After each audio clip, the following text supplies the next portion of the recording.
empêcher de sortir.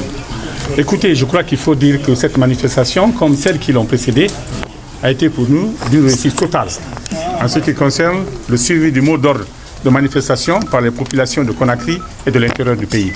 Partout où une marche pacifique n'a pas pu se dérouler, il y a eu journée ville morte.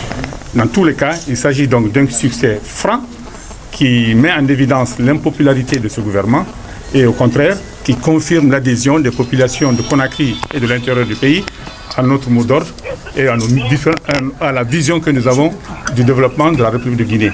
Il y a un autre bilan qu'il faut faire, c'est le bilan sécuritaire. Voilà, il y a eu encore une fois des blessés, dont certains par balle. Il y a eu encore une fois des interpellations massives.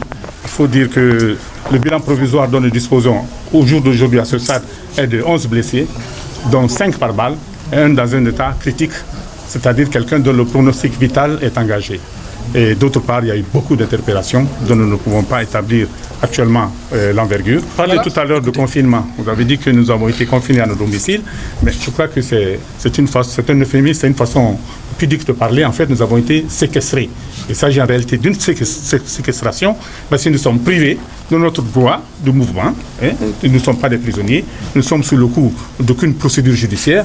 Nous ne sommes pas en état de justice quelconque, donc ce n'est pas normal que nous soyons empêchés de circuler. Donc, il s'agit d'une séquestration et cette fois-ci nous avons décidé de porter plainte au niveau des tribunaux guinéens et éventuellement au niveau des juridictions internationales pour cette séquestration qui est d'après notre code pénal un délit qui est réprimé et qui est puni par la loi.